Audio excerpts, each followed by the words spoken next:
अथ श्रीपितृस्तोत्रम्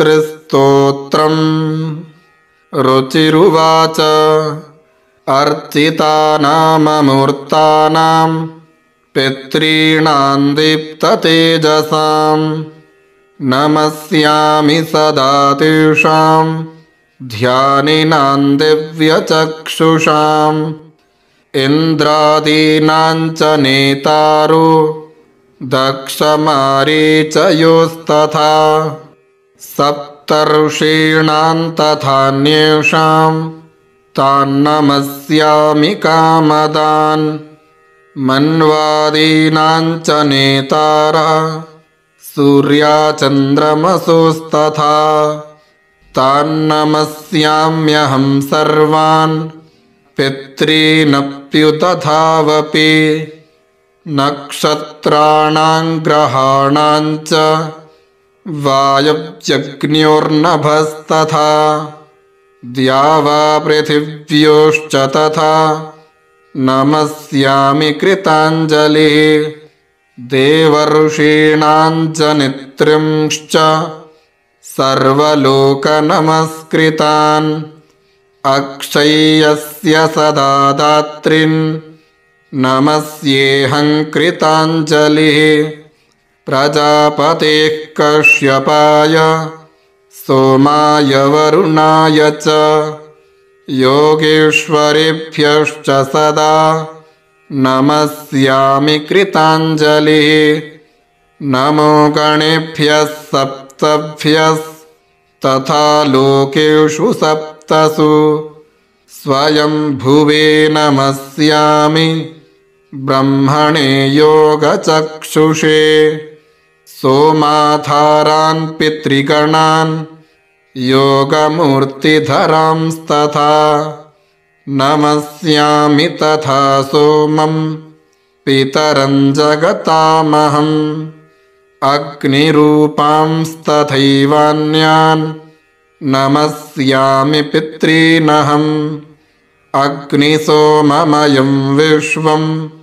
यत एतदशेषतः ये च तेजसि ये चैते सोमसूर्याग्निमूर्तयः जगत्स्वरूपिणश्चैव तथा ब्रह्मस्वरूपिणः तेभ्योऽखिलेभ्यो योगिभ्यः पितृभ्यो यतमानसः नमो नमो नमस्तेऽस्तु प्रसीदन्तु स्वधा भुजः रुचिरुवाच अर्चितानाममूर्तानां पितॄणां दीप्ततेजसां नमस्यामि सदा तेषां ध्यानिनां दिव्यचक्षुषाम्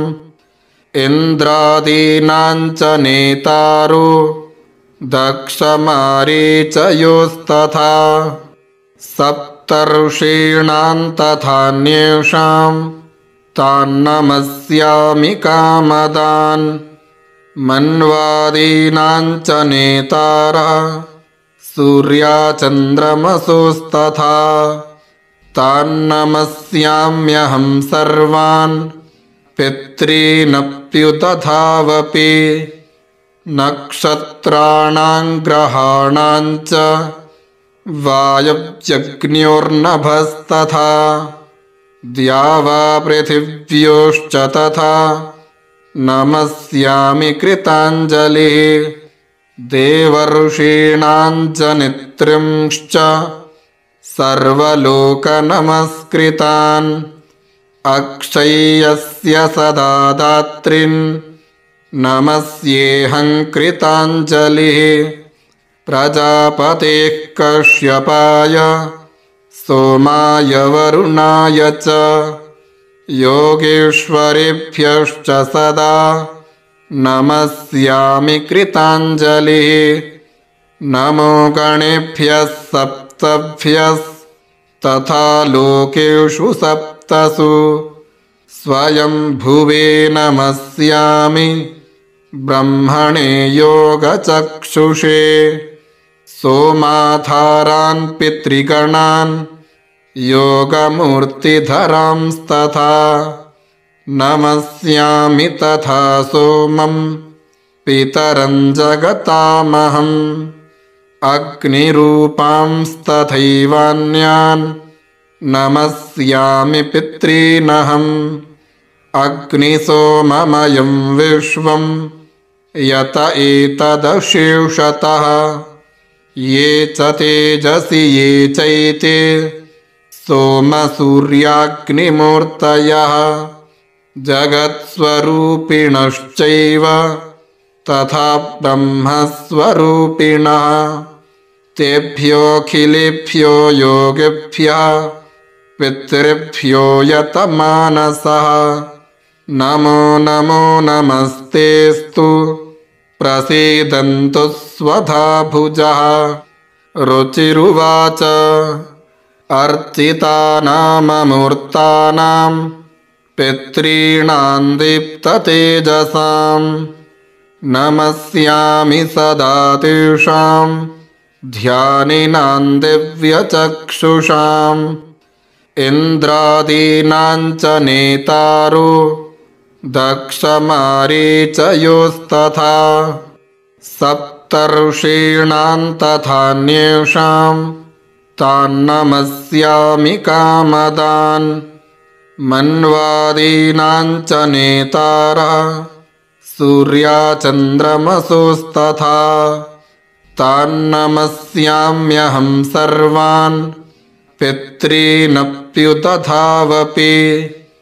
नक्षत्राणां ग्रहाणां च वायव्यग्न्योर्नभस्तथा द्यावापृथिव्योश्च तथा नमस्यामि कृताञ्जलिः देवर्षीणां च नित्रिंश्च सर्वलोकनमस्कृतान् अक्षय्यस्य सदा दात्रीन् नमस्येऽहं कृताञ्जलिः प्रजापतेः कश्यपाय सोमाय वरुणाय च योगेश्वरेभ्यश्च सदा नमस्यामि कृताञ्जलिः नमो गणेभ्यः सप्तभ्यस्तथा लोकेषु सप्तसु स्वयंभुवे नमस्यामि ब्रह्मणे योगचक्षुषे सोमाधारान् पितृगणान्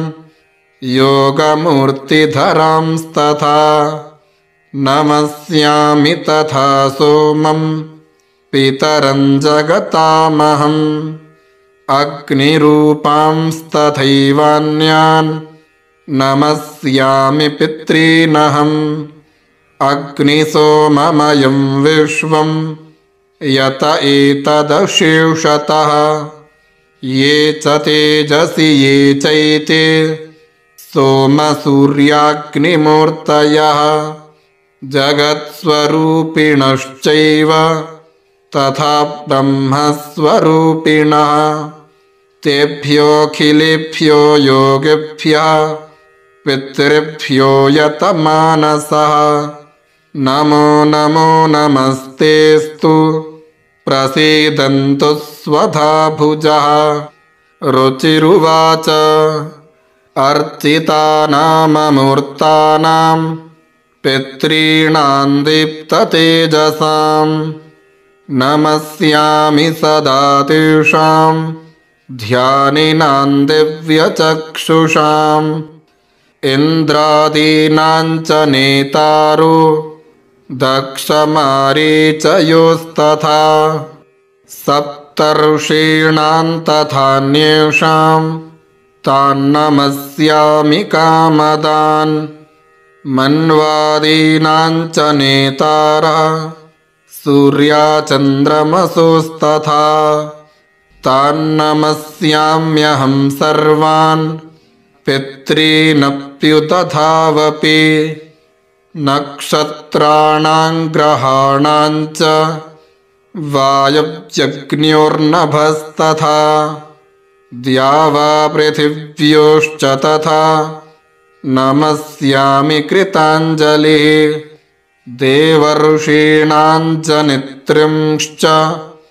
सर्वलोकनमस्कृतान् अक्षय्यस्य सदा दात्रीन् नमस्येऽहं कृताञ्जलिः प्रजापतेः कश्यपाय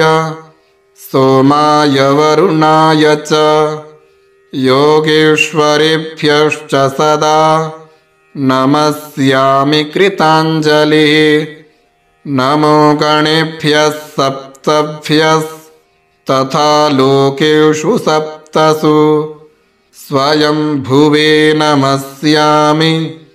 ब्रह्मणे योगचक्षुषे सोमाधारान् पितृगणान् योगमूर्तिधरांस्तथा नमस्यामि तथा सोमं पितरं जगतामहम् अग्निरूपांस्तथैवान्यान् नमस्यामि पितॄनहम् अग्निसोममयं विश्वं यत एतदशेषतः ये च तेजसि ये चैते सोमसूर्याग्निमूर्तयः जगत्स्वरूपिणश्चैव तथा ब्रह्मस्वरूपिणः तेभ्योऽखिलेभ्यो योगिभ्यः पितृभ्यो यतमानसः नमो नमो नमस्तेऽस्तु प्रसीदन्तु स्वधा भुजः रुचिरुवाच अर्चितानाममूर्तानां पितॄणां दीप्ततेजसां नमस्यामि सदा तेषां ध्यानिनां दिव्यचक्षुषाम् इन्द्रादीनां च नेतारो दक्षमारीचयोस्तथा सप्तर्षीणां तथान्येषां तान्नमस्यामि कामदान् मन्वादीनां च नेतारः सूर्याचन्द्रमसोस्तथा तान्नमस्याम्यहं सर्वान् पितॄनप्युतथावपि नक्षत्राणां ग्रहाणां च वायव्यग्न्योर्नभस्तथा द्यावापृथिव्योश्च तथा नमस्यामि कृताञ्जलिः देवर्षीणां च नेतृंश्च सर्वलोकनमस्कृतान् अक्षय्यस्य सदा दात्रीन् नमस्येऽहं कृताञ्जलिः प्रजापतेः कश्यपाय सोमाय वरुणाय च योगेश्वरेभ्यश्च सदा नमस्यामि कृताञ्जलिः नमो गणेभ्यः सप्तभ्यस्तथा लोकेषु सप्तसु स्वयंभुवे नमस्यामि ब्रह्मणे योगचक्षुषे सोमाधारान् पितृगणान् योगमूर्तिधरांस्तथा नमस्यामि तथा सोमं पितरं जगतामहम् अग्निरूपांस्तथैवान्यान् नमस्यामि पितॄनहम् अग्निसोममयं विश्वं यत एतदशेषतः ये च तेजसि ये चैते सोमसूर्याग्निमूर्तयः जगत्स्वरूपिणश्चैव तथा ब्रह्मस्वरूपिणः तेभ्योऽखिलेभ्यो योगिभ्यः पितृभ्यो यतमानसः नमो नमो नमस्तेऽस्तु प्रसीदन्तु स्वधा भुजः रुचिरुवाच अर्चितानाममूर्तानां पितॄणां दीप्ततेजसां नमस्यामि सदा तेषां